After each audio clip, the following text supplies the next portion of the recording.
تو ہم نے علی کو منتخب کیا کہ ہم ان کے ذریعے سے اسلام لیں گے۔ یہ بات کھلنے کی تو نہ تھی، کسی کے کھلنے کی نہ تھی، مگر افسوس کے ساتھ کہنا پڑتا ہے کہ بنی امیہ کو کھلی، بنی امیہ کو کھلی کہ ہم نے علی کو کیوں منتخب کیا۔ آپ سوچئے گا ذرا، اسلام کی تاریخ میں بگاڑ کہاں سے آیا ہے۔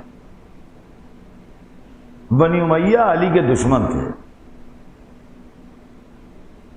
آج جو جس کا دل چاہے کہے اور جو جس کا دل چاہے سنے، لیکن بنی امیہ علی کے دشمن تھے۔ بنی امیہ علی کے دشمن اس لیے تھے کہ 12 برس تک مکے میں بنی امیہ نے یہ کوشش کی کہ رسول اللہ کو مار ڈالیں، اور 12 برس تک علی نے شمع رسالت کا فانوس بن کے رسول کی حفاظت کی۔ لہذا بنی امیہ کو یہ ناکامی اپنی بہت کھلی کہ ہم ان کی وجہ سے اپنے مقصد میں کامیاب نہیں ہو رہے۔ پھر جب رسول ہجرت کر کے مدینے آ گئے تو بنی امیہ انتقام میں لشکر لے کے آئے، اور پہلی لڑائی میں، جس کو اسلام میں جنگ بدر کہا گیا ہے، علی نے کھڑے کھڑے ان کے گھر کے کئی آدمیوں کو مارا۔ یہ ان لوگوں کو مارا جو تلواریں کھینچے ہوئے یہ کہہ رہے تھے کہ ہم محمد کا گلا کاٹیں، محمد کو قتل کرنے آئے ہیں۔ جو محمد کو قتل کرنے آئے تھے وہ اپنی لاشیں تڑپتی چھوڑ کے چلے گئے علی کی وجہ۔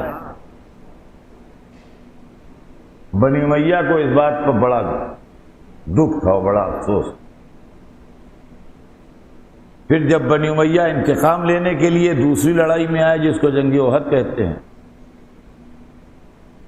اور انہوں نے اپنی فوجی ٹرک سے یا مسلمانوں کی ایک غلطی سے اس لڑائی میں اچھا خاصا کامیابی بھی حاصل کر لی، تو علی کی وجہ سے وہ کامیاب نہ ہو سکے، اور رسول کی زندگی علی نے بچائی، ورنہ اس دن ان کے دل کی شاید حسرت پوری ہو جائے۔ یہ وہ آگ تھی جو بنی امیہ کے کلیجے میں لگی ہوئی تھی۔ اس آگ کو بجھانے کے لیے انہوں نے 70 برس تک ممبروں پر علی کو برا کہا۔ اس آگ کو بجھانے کے لیے انہوں نے کربلا میں حسین کے پورے گھر کو تہہ تیغ کیا کہ اسلام کی تاریخ میں کوئی ایسی بات نہیں جو چھپی رہ گئی۔ حسین نے عمر سعد کو بلایا اپنے سامنے، للکار کے سعد کے بیٹے میرے سامنے آ، اور وہ سامنے آیا تو کہا یہ بتا کہ کیا میں نے شریعت کو بدل دیا ہے؟ کیا میں نے حلال محمد کو حرام کر دیا ہے؟ کیا میں نے حرام محمد کو حلال کر دیا ہے؟ کیا مجھ پر کسی کا خون باقی ہے جو میں نے کیا ہو اس کا بدلہ نہ لیا گیا ہو؟ کیا مجھ پر کسی کا قرض باقی ہے جس کو وصولنے کے لیے آئے ہو مجھ سے؟ کیا بات ہے، کیوں لڑ رہے ہو؟ یہ لشکر کیوں آیا ہے؟ آپ جانتے ہیں اس کا جواب تاریخ کے اندر آج بھی محفوظ ہے، اور وہ آواز آج بھی سنائی دے رہی ہے کہ وہ لعین اپنے گھوڑے کی رکابوں پر زور دے کے اونچا ہوا تاکہ پورا لشکر اسے دیکھ لے، اور اس نے چیخ کے کہا کہ یا حسین بغضاً لأبی، ہے حسین تمہارے باپ کی عداوت میں تم سے لڑ رہا ہوں۔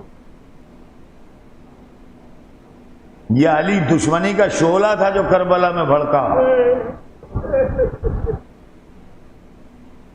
یہ تو سردار لشکر کا بیان ہے. اب جس نے حکم دیا تھا اور جس کے پاس بادشاہت تھی اس کا بیان سنیے. جب اہل بیت کا قافلہ اسیر ہو کے شام گیا اور یزید نے حسین کا کٹا ہوا سر اپنی آنکھوں سے دیکھ لیا،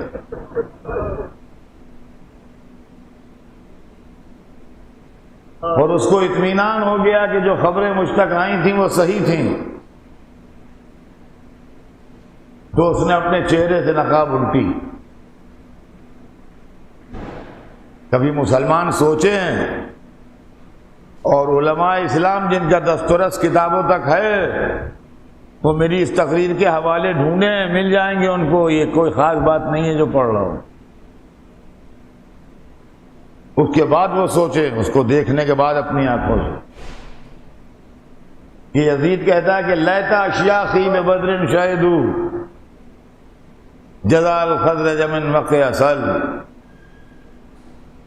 ذیبت ہاشم بالملک ولا خبر جا ولا وحی نزل. یزید یہ شعر پڑھ رہا ہے بیٹھا. کیا شعر ہیں؟ اردو میں کیا ترجمہ ہے اس کا؟ کہتا ہے کاش میرے بدر والے زندہ ہوتے. کون بدر والے؟ یزید کے خاندان کے وہ بزرگ جو حسین کے باپ نے مارے تھے. یزید کی دادی ہندا کے باپ کو حمزہ نے مارا تھا. یزید کی دادی کے بھائی کو علی نے مارا تھا. یزید کی دادی کے بیٹے کو علی نے مارا. سمجھے؟ یہ علی کے ہاتھوں مارے گئے. کہتا ہے کاش بدر والے ہوتے نے وہی کافر جو رسول اللہ کو قتل کرنے آئے تھے وہ ہوتے. وہ کافر جو علی کو قتل رسول کو قتل کرنے آئے تھے کاش وہ اس وقت زندہ ہوتے. وہ یہ منظر دیکھ کے خوش ہو. وہ تو نہیں خوش ہو رہے ہیں مگر یہ خوش ہونے کو زندہ ہے. اور یہ منظر دیکھ کے مجھے دعائیں دیتے کہ یزید تیرے ہاتھ کبھی شل نہ ہو. اب بتائیے آپ، یہ بدر کی لڑائی اسلام و کفر کی لڑائی تھی. مسلمانوں کا خلیفہ کافروں کو یاد کر رہا ہے اور مسلمانوں کے رسول کے نواسے کو قتل کر رہا ہے. کیا اس کے بعد بھی اس کے اسلام کے اندر کوئی گنجائش ہے؟ اور اس کے بعد جو دوسرا شعر ہے اس کا وہ زبردست مذہب سے نکل جانے کی دلیل. کہتا ہے لیبت ہاشم بالملک والا خبر جا ولا وحی نزل. ہاشمیوں نے تو ملک کے ساتھ ایک کھیل کھیلا تھا. ہاشمی سمجھ گئے آپ کون لوگ ہیں؟ رسول اللہ یہ ہاشمی تھے. ان کے دادا کا نام ہاشم تھا، پردادا کا. مولا علی ہاشمی تھے، حضرت حمزہ ہاشمی تھے، یہ سب ہاشمی تھے. حضرت ہاشم کی نسل سے تھے. جعفر طیار ہاشمی تھے. لیبت ہاشم بالملک والا، ہاشمیوں نے تو ملک کے ساتھ ایک کھیل کھیلا تھا. خبر جا والا وحی نزل، نہ خبر آئی تھی نہ وحی نازل ہوئی تھی. یہ سب کہنے کی باتیں ہیں، یہ سب ڈھونگ ہیں، افسانے ہیں. کیا آسمان سے وحی آتی تھی اور خبریں آتی تھیں اور جبرائیل آتے تھے؟ سب کچھ بھی نہیں. پالیٹکس تھی، سیاست تھی ملک حاصل کرنے کی. عزیزان گرامی، بس زبردست بات یہ ہے کہ اس موقع پر چوتھے امام کو بولنا چاہیے تھا، اس لیے کہ تھے وہاں. سوچئے گا ذرا، غور سے سنیے گا اس کو. آخر کلام میں چوتھے امام کو بولنا چاہیے تھا. اس لیے کہ یہ امام کی فریضہ ہے کہ جہاں ضلالت ابھر رہی ہو وہ ٹوکے۔ مولا بولیے، ممکن ہے جواب دے، میری خاموشی میں مصلحت ہے، میں بولوں گا تو دین کا وہ مقصد حل نہیں ہوگا۔ ابھی ٹھہر جاؤ، جواب آتا ہے، یہ بے جواب نہیں رہے گا۔ تشت میں جو کٹا سر رکھا تھا اس سے آواز آئی، سَيَعْلَمُ الَّذِينَ ظَلَمُوا أَيَّ مُنقَلِبٍ يَنقَلِبُونَ، ان قریب ظالموں کو معلوم ہو جائے گا کہ وہ کس کروٹ پلٹائے جاتے ہیں۔ دونوں شیروں کا جواب ہو گیا۔ اگر تو اس لیے خوش ہو رہا ہے کہ تو نے مجھے مار ڈالا تو سن، میں ابھی بھی زندہ ہوں، میں بول رہا ہوں، وہ باتیں کر رہا ہوں۔ اور اگر تو وحی کا انکار کر رہا ہے تو اس سے بڑھ کے دلیل وحی کیا ہے کہ کوئی کٹے سر سے قرآن پڑھ رہا ہے۔ چوتھے امام زنجیروں میں جکڑے صحیح مگر زندہ موجود تھے دربار میں۔ زندہ آدمی کا جواب دینا زیادہ سے زیادہ جرأت اظہار تو کہہ لیجئے آپ، مگر معجزہ نہیں ہے۔ یہ معجزہ ہے، کٹا سر بول رہا ہے۔